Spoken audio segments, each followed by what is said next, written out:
1000 करोड़ दिया तो कर्नाटका का मुख्यमंत्री बन जाता हूं। अब पूछना पड़ेगा तेरे के 2500 करोड़ कहां से आए रे? अलादीन का चिराग है क्या? गसे तो निकल रहे, 2500 करोड़ गसरे निकल रहे हैं? 70 कंट्रीज को हम गोश्त एक्सपोर्ट करते, कितने 70 ममालिक को गोश्त हमारा जाता। अब इन्हों क्या बोल रहे? हलाल पे थूक दे, धर्म परिवर्तन करते। बंद कर दो ना, ये बंद कर दो। कौन बोल रहा ले जाओ एक्सपोर्ट करो? इन्हों बोले Bijapur is almost like Pakistan. Modi ji, क्या बीजापुर पाकिस्तान है?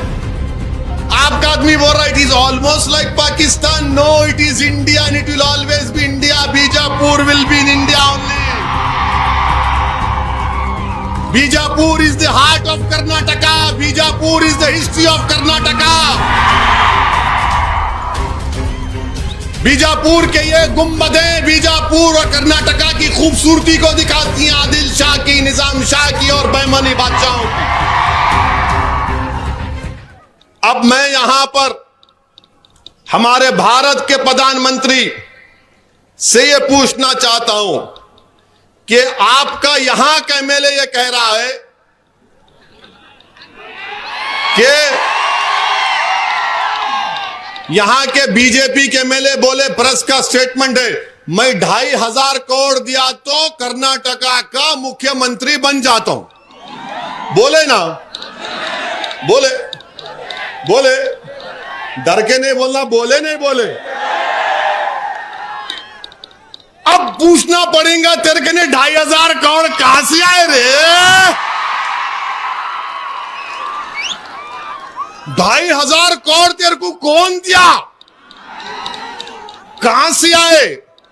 अलादीन का चिराग है क्या? गसे तो निकल रहे, 2500 करोड़ गसरे निकल रहे हैं? तेरे के मोकिला है, जिन्नात की फौज है। 2500 करोड़ दिए तो प्रधानमंत्री जी आप तो गरीब हैं, आप तो बोले मैं झोला लेके चले जाऊंगा, मगर देश के प्रधानमंत्री 2500 करोड़ समझ में नहीं आया। इन्हें भी क्या लंबी लंबी छोड़ रहा क्या? वाह, 2500 करोड़ दिए तो बन जाता हूं मैं। अच्छा, बीजेपी में शायद मुख्यमंत्री बनने की फीस यही है, नहीं मालूम। उन्होंने बोले, बोल रहा हूं मैं, ये प्राइम मिनिस्टर को बोलना पड़ेगा, मैं इनसे नहीं पूछूंगा, मैं बड़ों से बात करता हूं, लेवल के लोगों से, उनको बोलना पड़ेगा 2500 करोड़ कैसा है भाई। अब ये बेचारे पुलिस वाले जो काम करते हैं उनको क्या 1 लाख 1.5 लाख 80,000, उनको सोचेंगे अम्मा पोस्टिंग का क्या होता कि अब अब 2500 करोड़ मामूली बात है, मगर कुछ नहीं तो शायद प्राइम मिनिस्टर को मालूम भी होगा। अच्छा, हम प्राइम मिनिस्टर से दूसरा सवाल कर रहे, आपका एमएलए ये बोला कि हलाल गोश्त के वो लेके धर्म परिवर्तन करते। बोले ना, बोले ना, बोले नहीं बोले? हाँ, या मैं झूठ बोल रहा हूं? अब आप ये बोलो, आपको मालूम हम जो भारत से गोश्त एक्सपोर्ट करते, 70 कंट्रीज को हम गोश्त एक्सपोर्ट करते, कितने 70 ममालिक को गोश्त हमारा जाता, ममालिक को एक्सपोर्ट करते। उसमें कौन से मुस्लिम ममालिक हैं? मलेशिया, इजिप्ट, मिस्र, इंडोनेशिया, इराक, सऊदी अरेबिया भी है रे, यूएई। अच्छा, आपको मालूम कि हमारा जो इंडियन बफलो जाता जून 2020 और 21 में 3670 करोड़ का एक्सपोर्ट हुआ। कितना हुआ? 3670 करोड़ 2020-21 में। इन्होंने बोले 2500 में सीएम बन जाता हूं, 3670 करोड़ का एक्सपोर्ट हुआ। अब छोड़ो जी, अब मैं बोर सुनो तुम। मगर तुम जो बोल रहे सही बोल रहे, मैं नहीं बोलता कुछ भी, मैं नहीं बोला, तुम बोले, और तुम क्या बोले सब सुन लिए, मैं नहीं सुना। अब अप्रैल जून 2021-22 में वो 3670 करोड़ से एक साल में कितना बढ़ गया मालूम आपको? 7543 करोड़, 7540 पे 3 करोड़। अब इन्हों क्या बोल रहे? हलाल पे थूकते, धर्म परिवर्तन करते। बंद कर दो ना, ये बंद कर दो। कौन बोल रहा ले जाओ एक्सपोर्ट करो? सऊदी अरब के बादशाह पूछेंगे, मोदी जी बोलेंगे मित्रों मैं भी जा रहा हूं, बोलेंगे नहीं, बोलेंगे क्या बोलेंगे नहीं मालूम। यूएई पूछेगा, मलेशिया पूछेगा, इराक पूछेगा, 70 कंट्रीज पूछेंगे। आप बोलो बंद करो। तुम धोखा दे रहे, बीजापुर की जनता को लड़ा रहे, हिंदू मुसलमान की नफरत पैदा कर रहे। भारत को डॉलर मिल रहे, भारत को पैसा मिल रहा, भारत मजबूत हो रहा, मगर इन्हों या झूठ बोल रहे। या तो हम ही गोश्त खाते, खाने को खाना नहीं है मुसलमानों को, दलितों को, हमारे गोश्त के पीछे पड़े हुए। तो कितना बढ़ गया? एक साल में 110% बढ़ गया। 3670 करोड़ से 7540 पे 3 करोड़। अच्छा, आपको मालूम कौन सी बड़ी बड़ी कंपनियां हैं? ये कंपनी है अलाना कंपनी है। कितना एक्सपोर्ट करती है? 2028 करोड़ का गोश्त एक्सपोर्ट करते। अलाना का मालिक कौन है? असउद्दीन ओवैसी है? नहीं है। एक अलहम्द फूड है, 400 करोड़ का एक्सपोर्ट करे। मीशा एक्सपोर्ट 300 करोड़, और एचएमए एग्रो 290 करोड़। अरे ये पूरे गोश्त खा रहे थे, हमारे पीछे कहीं को पड़े रहे तुम लोग। तुम न खाओ, कोई मजबूर नहीं कर रहा, मगर नहीं ये हलाल। अच्छा, ये कौन है रे भाई? अच्छा, आपको मालूम बंबई में सबसे ज्यादा एक्सपोर्ट बंबई से होता है, 39.9%। अब आपकी सरकार है, बंद कर दो मुंबई में, बंद करो, बंद कर। नहीं करेंगे। बंबई में आपकी सरकार है ना, मुंबई में आप लाके बिठाए ना शिंदे को, उसको बोला बंद कर देगा उन्हें। 39% एक्सपोर्ट बंबई से होता, उसके बाद अलीगढ़, गाजियाबाद, आगरा, वहां भी बंद कर दो। आपके योगी है वहां पर, बोल दो बाबा को, बाबा क्लोज। तो मालूम क्या हुआ? अब आप एक बात समझो। नहीं वैसा नहीं, सुनो मेरी बात। अगर कोई एक भैंस काट के दुकान पे लाके बेचता, तो उसने घर को शाम में 11 बजे गए अब तक 100 या 300 रुपए कमाता। हमारे कुरैशी भाई को है यहां पे 300 रुपए कमाते ना, 300-400 कमाते होंगे 12-15 घंटे काम करने के बाद। तो इन्हों क्या बोल रहे? उन्हें 300 रुपए नहीं कमाना, उन्हें हजारों करोड़ कमाना। गरीब भूखा मर जाना और अमीर दौलतमंद रहना, क्योंकि इनसे मिला हुआ है। ये कौन सी पॉलिसी है बीजेपी की बताओ? कि बोलते हलाल आए तो थूकते, अरे नहीं थूकते रे। अच्छा, ये बोलो क्या तरकारी हलाल नहीं है? है ना तरकारी हलाल, पानी हलाल है, शराब हलाल है? नहीं है। वो कुत्ते का पेशाब है, पीने वाले भी कुत्ते का पेशाब पी रहे। आप पियो, मैं रोक नहीं सकता हूं। पानी हलाल, थम्स अप हलाल, कोक हलाल, रूह अफ़ज़ा हलाल, फंटा हलाल, मौसम्बी का जूस हलाल, तरकारी हलाल, पानी हलाल, हवा हलाल। अब हराम क्या है बताओ?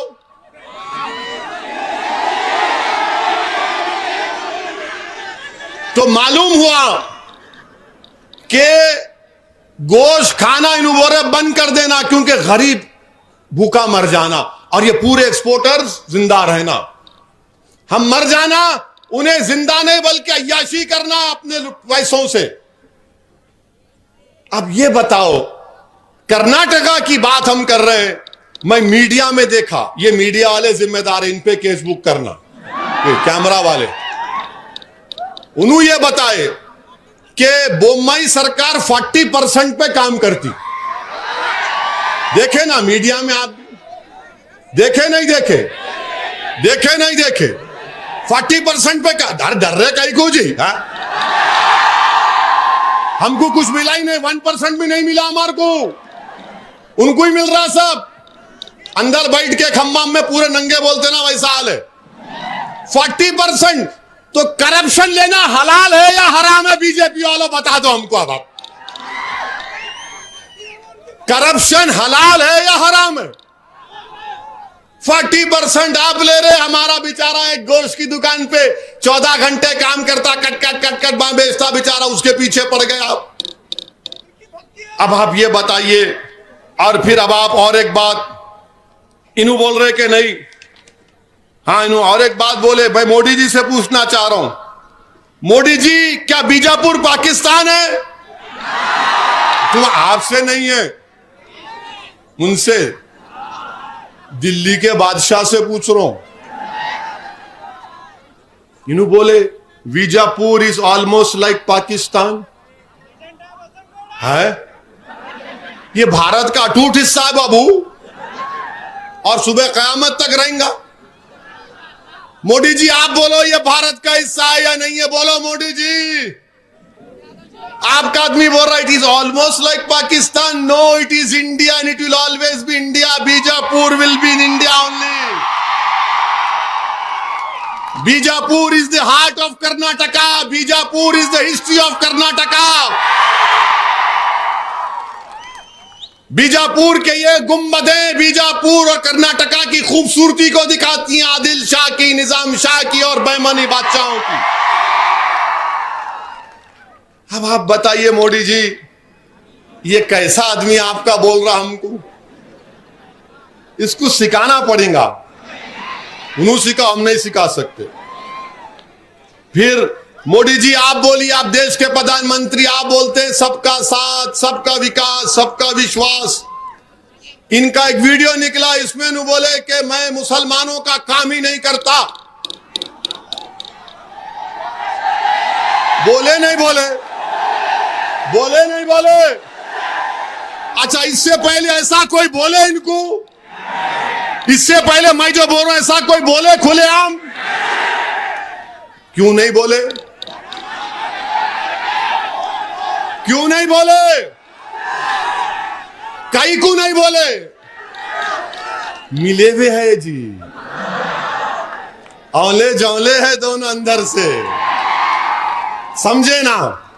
तू मेरी पीठ खुजा, मैं तेरी पीठ खुजाता हूं। मैं उसको डराता हूं, तू इसको समझा जाके। अब तुम डराए तो भी नहीं डरने वाले, तुम समझाए तो भी नहीं समझने वाले इंशाअल्लाह ताला। मेरे अजीज दोस्तों, बुजुर्गों, अब इन्हों बीजेपी वाले कल प्रेस कॉन्फ्रेंस करके बोलेंगे ओवैसी दुश्मन है।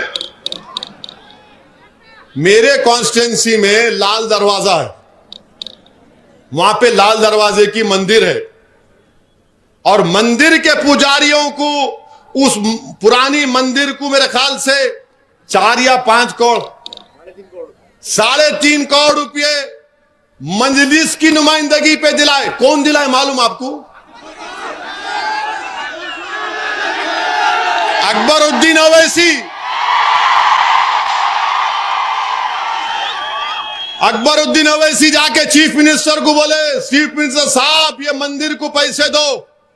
तो हमारा चीफ मिनिस्टर, हाँ, बोले यस, हमारा झगड़ा नहीं है इनसे, दो आप। हमारा झगड़ा आरएसएस, बीजेपी और कांग्रेस से सियासी झगड़ा है। 3.5 करोड़ रुपए दिए। वही मंदिर के पुजारी साहब, कोविड की सेकेंड वेव में कोई अस्पताल में जगह नहीं मिली, अकबरुद्दीन ओवैसी असरा हॉस्पिटल में उनको बेड दिला के इलाज कराए। ये फर्क होता है, ये फर्क होता है। हाँ, मेरे को आप वोट मत दो तो क्या मैं आपको इंसान नहीं बोलूंगा? मैं आपका दुश्मन बन जाऊंगा? वोट देना नहीं देना वो भारत की आवाम का, जनता का जमहूरी हक है। और आप वोट नहीं दिए, उन्हें वहां का भगा दो उसको। इधर भगा दो उसको। क्या बात है, बताओ आप, इतनी नफरत क्यों? क्या ये लोग भारत के नागरिक नहीं हैं? और जिन लोगों को तुम गाली दे रहे, सुनो, जब मुल्क की आजादी की लड़ाई लड़ी जा रही थी अंग्रेजों के खिलाफ, अगर सबसे पहले किसी ने अपना खून बहाया तांतिया टोप के साथ, झांसी की रानी के साथ, तो उसका नाम किसका आएगा? मुस्लिम उलमाओं का नाम आता है। अंग्रेजों के खिलाफ जिहाद का फतवा किसने दिया था? मुस्लिम उलमाओं ने दिया था। अल्लामा फजल खैराबादी रहमतुल्लाह अलैह काले पानी की सजा काटे, और जब उनका बेटा उनकी रिलीज का ऑर्डर लेकर आया, उसी दिन अल्लामा फजल खैराबादी अल्लाह के पास चले गए। हैदराबाद के मौलवी अलाउद्दीन मक्का मस्जिद के इमाम जुम्मे की नमाज के बाद जनता को लेकर निकले। हैदराबाद के सुल्तान बाजार में अंग्रेजों की रेजिडेंसी थी। कहा कि अब अंग्रेजों से मुकाबला होगा। मौलवी अलाउद्दीन को सबसे पहले ले जाकर काला पानी में डाल दिया गया। हमने इस मुल्क की आजादी के लिए सब कुछ किया, मगर आज 75 साल का अमृत उत्सव मना रहे हैं, और हमारे इलाकों का, आप मुस्लिम इलाकों का बॉर्डर में आप सर्वे करा रहे हैं। भारत के प्रधानमंत्री ये कौन सा अमृत उत्सव का मना रहे हैं? आप बताइए, आखिर कब तक हमको शक की निगाहों से देखा जाएगा? ये गलत है। इस मुल्क की तारीख में जितना खून मुस्लिम अकलियत और दीगर अपनाए वतन के साथ सबने मिलकर खून बहाया। सुभाष चंद्र बोस के साथ कौन थे? ये जय हिंद का नारा कौन दिए? बोलो, ये जय हिंद का नारा कौन दिए? क्या आरएसएस ने दिया? एक मुसलमान सिपाही थे जो नेताजी सुभाष चंद्र बोस के साथ थे, हैदराबाद के थे, जर्मनी में पढ़ रहे थे। नेताजी से मिले तो बोले मैं आपका दीवाना हो गया। जर्मनी से सबमरीन में जब नेताजी एशिया गए तो साथ थे। जय हिंद का नारा भी तो हमने दिया। अच्छा, ये तिरंगे का आखिरी डिजाइन किसने मुकम्मल किया? एक हैदराबाद की खातून थी जिसने तिरंगे के फाइनल डिजाइन को उस वक्त की हुकूमत ने अप्रूव किया। मेरे अजीज दोस्तों और बुजुर्गों, ये वतन हमारा है, आपका है, सबका है।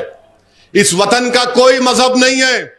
ये वतन ना मुसलमानों का है, ना हिंदुओं का है, ना ईसाइयों का है, ना सिखों का है। ये वतन इन तमाम का है। इस वतन का कोई मजहब ही नहीं है। भारत का कोई मजहब नहीं है। यही भारत की ताकत है, यही भारत की खूबसूरती है, और इस खूबसूरती को आपको हमको मिलकर बचाना है।